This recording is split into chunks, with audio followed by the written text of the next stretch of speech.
Master minds commerce చదవాలనుకునే 10th inter విద్యార్థుల తొలి ఎంపిక. నేను చేసింది మాత్రం తప్పే. హ్మ్. సినిమా ఇండస్ట్రీలో అలా ఉండకూడదు, పరిమితం అవ్వకూడదు. ఏ సినిమా వచ్చినా చెయ్యాలి. ఒక 7-8 ఫ్లాప్లు అయినా ఎక్కడ దగ్గర ఒక హిట్ కొడతాం. సార్. అది జనరల్ ఫార్ములా అది. నేను ఎందుకో చేయలేకపోయాను అది. సార్. అది నా మిస్టేక్. నేను ఎందుకు అంటానంటే సినిమా ఇండస్ట్రీకి మిస్టేక్ లేదండి ఇక్కడ. హ్మ్. నా మిస్టేక్ అది. నా మిస్టేక్ చాలా తప్పులు చేశాను. ఒకటి. రెండోది ఏంటంటే మంచి పొజిషన్లో ఉన్నప్పుడు బీజేపీలో జాయిన్ అయ్యాను. అవును. ఎర్లీ 90స్‌లో. అసలు ఎవరు లేరండి ఇండియాలో. శత్రుఘ్న సిన్హా నేనే. అసలు సౌత్ ఇండియాకి నేను స్టార్ క్యాంపెయినర్. హ్మ్. ఒక 2004 90 నుంచి 2004 వరకు 15 సంవత్సరాలు సినిమాలు లేవు. అవును. ఎంతసేపు దేశం దేశం వాజ్పేయి నిజాయితీ. అయితే ఆ బీజేపీ ఏంటంటే నాకేం తెలియదు బీజేపీ అంటే. అది యాక్చువల్గా నన్ను వెళ్ళొద్దన్నారు కొంతమంది. భారతీయ జంజాల పార్టీ అది పార్టీ నీకెందుకు అది అన్నారు. ఓపెన్గా చెప్తున్నాను. నాకు అలా కాదండి. నా ఉద్దేశం ఏంటంటే నేను మొత్తం హిస్టరీ చదివాను నేను. చదివేటప్పుడు వాజ్పేయి ఇంత నిజాయితీపరుడు, హ్మ్. ఇతను ప్రధానమంత్రి అయితే దేశం బాగుపడుతుంది. మన దేశంలో రెండే రెండు, ఒకటి కులం, ఒకటి కరప్షన్. ఆ రెండు లేవు ఆయనకి. అవును. ఈ మహానుభావుడు వస్తే ఇంకా నేను పడ్డ శ్రమాలు గుర్తించారో లేదో పక్క పెట్టాను కానీ సినిమాలు ఎప్పుడు ఎప్పుడు ఉన్నాం. యూ వోంట్ బిలీవ్ 15 రోజులు 16 రోజులు ఎలక్షన్ వచ్చిందంటే అందరికీ నేనే స్టార్ క్యాంపెయినర్. సార్. సినిమాలు నా హీరో వర్షిప్ పోయింది. హ్మ్. అది నేను చేతులారా చేసుకున్నా.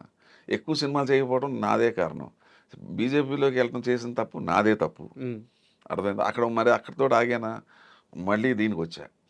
నాకు వర్కర్స్ అంటే ఇష్టం. ఫస్ట్ ఇండియాలో నేనే ఫస్ట్ ఫెడరేషన్కి చైర్మన్ అయ్యాను. 24 యూనియన్కి చైర్మన్ అయ్యాను. సార్. అయినప్పుడు ఊరుకున్నానా, ఇక మళ్ళీ దాని మీద పడ్డా. హ్మ్. వాళ్ళకి హాస్పిటల్ పెట్టి అది పెట్టి ఇది పెట్టి నాకు సెంట్రల్ ఇల్లు ఇన్ఫ్లుయెన్స్ పెట్టి అన్నీ వాళ్ళకి చేసి పెట్టా. అలా పెట్టినప్పుడు అక్కడితో ఆగలేదు ప్రయాణం. ప్రభాకర్ రెడ్డి గారు చిత్రపురి కాలనీకి మహానుభావుడు 68 ఎకరాలు పట్టుకొచ్చింది ఆయనే, సార్. నేను కాదు. అయితే ఏమైందంటే 8 సంవత్సరాలు డెవలప్మెంట్ లేకపోయేటప్పటికి according to the government GO they can take it back. There is no development, they can take it back. ఆయన ఏం చేశాడంటే మీ సినిమాలకు ఇంకా దూరంగా ఇస్తాను, ఇప్పుడు నాకు అది ప్రైమ్ ఏరియా ఏంది తీసేసుకుంటాను చంద్రబాబు నాయుడు గారు. హ్మ్. అప్పటికే నేను వాళ్ళకి చైర్మన్గా ఉన్నాను. నేనేంటో వాళ్ళకి అర్థమైంది. వీళ్ళందరూ వెళ్ళిపోయి లేదంటే ఒకసారి అవకాశం ఇవ్వండి. సరే మంచోడిని పెట్టుకోండి, 1 ఇయర్ టైం ఇస్తాను మీకు అన్నాడు okay. Chandrababu Naidu. 15 months 16 months ఇచ్చి అంటే నా పేరు చెప్పారు. నాకు తెలియదు అసలు అది. హ్మ్. ఆయన సినిమా హీరో, ఆయన ఎందుకే పెట్టుకుంటారు, లీడర్ని పెట్టుకున్నాను. ఎవరు అక్కర్లేదు, ఆయన ఉంటే మాకు వస్తుంది సార్ అని నా పేరు చెప్పారు. అసలు నాకు తెలియకుండా చంద్రబాబు నాయుడు నాకు ఆర్డర్స్ ఇష్యూ చేశాడు. శివకృష్ణ అదే పిఎస్సి కమిటీ చైర్మన్ అని చెప్పేసి. ఏంటి ఇలా చేశారు, నేను ఇప్పటికే నేను దెబ్బతినేసాను, ఇటు రాజకీయాల్లోకి వెళ్ళి నాకు సినిమాలు లేకుండా పోతున్నాయని అంటే ఏమైనా చేయాలని. అప్పుడు 2 years కరెక్ట్ 15 months 16 months డబ్బులు లేవు. నేనే కొద్దిగా ఖర్చు పెట్టుకుని పెట్రోల్ కానీ ఆఫీసుల చుట్టూ తిరిగి మొత్తం పర్మిషన్ తెచ్చా. 68 ఎకరాలు మళ్ళీ వెనక్కి తెచ్చా. బా! నా లైఫ్లో గ్రేటెస్ట్ అచీవ్మెంట్ అంటే 68 ఎకరాలు ప్రభాకర్ రెడ్డి గారు తెచ్చింది వెళ్ళిపోతుంటే హ్మ్. దాన్ని పట్టుకొస్తే అప్పుడు నేను మళ్ళీ సెన్సార్ బోర్డు చైర్మన్ చేశాను ఈలోపు. అవును. అక్కడ బిజీగా ఉన్నాను. అదొక నా సినిమాలకి అన్ని ఆటంకం. అక్కడికి వెళ్తే 15 రోజులు కానీ రూల్ ప్రకారంగా సర్టిఫికేట్ ఇవ్వాల్సిన అవసరం లేదు. హ్మ్. వాళ్ళు ఎప్పుడైనా చూసిస్తారు. అది ముందు ముందే చెప్పా. లంచం ఎవరు తీసుకుంటే వాళ్ళు సస్పెండ్ చేస్తారు. 2 months టైం ఇస్తున్నాను, 3 months అవ్వకపోతే ఇక నా విశ్వరూపం చూస్తారు. సార్, సెన్సార్ బోర్డ్‌లో కూడా లంచం నడుస్తుందా? అసలు లంచాలు లేకపోతే సెన్సార్ బోర్డే లేదు. అవునా? గారం. ఇప్పుడు ఒక నిర్మాత ఉన్నాడండి, సినిమా రిలీజ్కి వచ్చేటప్పటికి మంగళసూత్రం కూడా మిగలదు వాడి దగ్గర. పాత చిన్న నిర్మాతలు అక్కడ ఖర్చు పెట్టడానికి కూడా డబ్బులు ఉండవు పాపం వాళ్ళ దగ్గర. అక్కడ డబ్బులు అడుగుతారు వాళ్ళు. ఆ! డబ్బులు అడుగుతారు. అది నాకు తెలుసు. నేను నిర్మాతగా డబ్బులు ఇచ్చానుగా. నేను 5 సినిమాలు నిర్మాతగా నేను లంచాలు ఇచ్చానుగా. హ్మ్. ముందే చెప్పాను.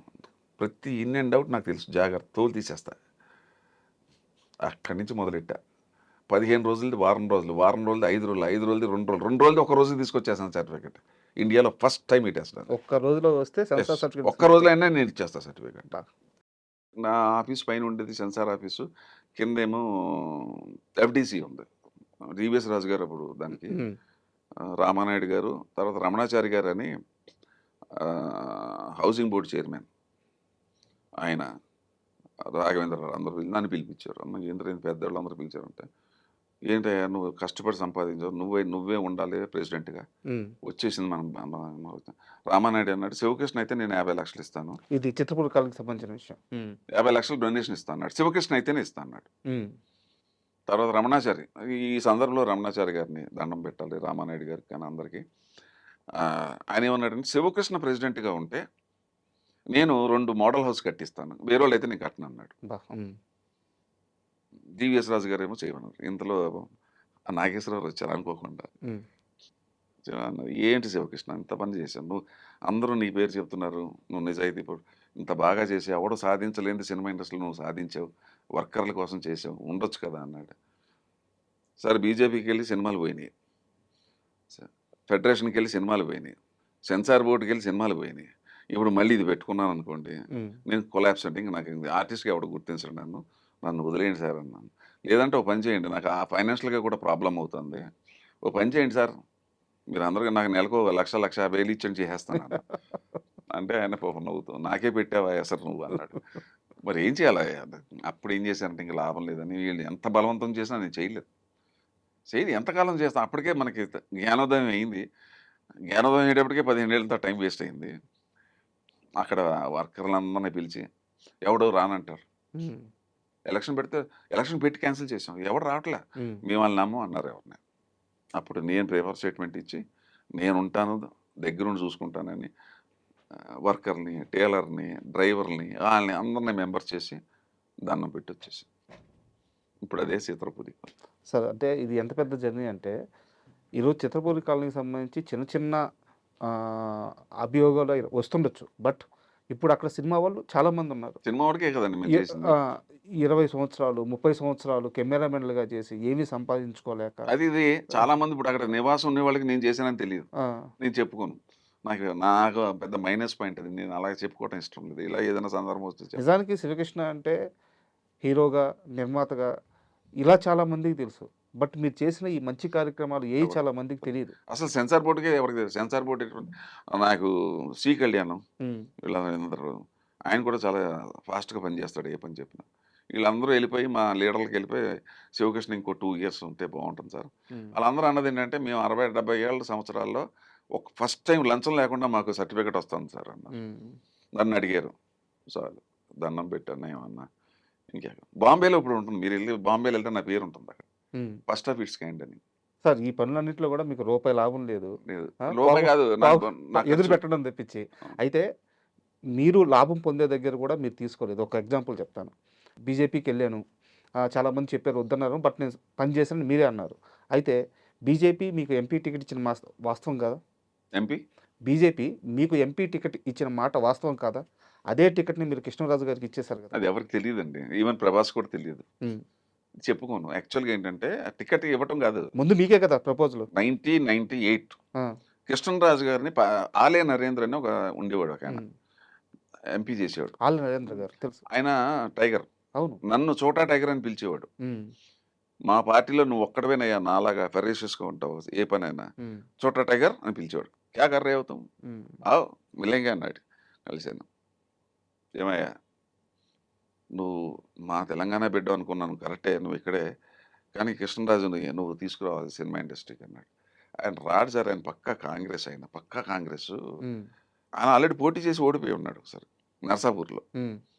ఏమైనా నాకు అనిపిస్తుంది. అప్పుడు నువ్వు believe it or not, camera ముందు చెప్తున్నా ప్రేక్షకులందరికీ, ప్రభాస్ కూడా తెలియదు, 3 రోజులు ఆయన ఎమ్మెల్యే క్వార్టర్స్లో ఉన్నాడు. అప్పుడు న్యూ ఎమ్మెల్యే క్వార్టర్స్లో కృష్ణరాజు గారు ఉన్నాడు. అక్కడ 3 రోజులు వెళ్ళాను, వినిపించుకోడు ఆయన. లేదయ్యా నాకేంటి ఏదో చెప్పు పాపం. ఆయన ఏంటి కాంగ్రెస్ వదిలిపెట్టి రావటం ఇష్టం లేదు పాపం, ఆయనకి వేరే ఉద్దేశం లేదు ఆయనకి. నేను చెప్పాను, రాబోయే కాలంలో ఇండియాలో బీజేపీ, నేను జాయిన్ అయినప్పుడు బీజేపీలో ఇద్దరు ఎంపీలు, ఒక ఆయన హనుమకొండ, ఇంకొక ఆయన ఉత్తరప్రదేశ్లో, 2 ఎంపీలు ఉన్నారు.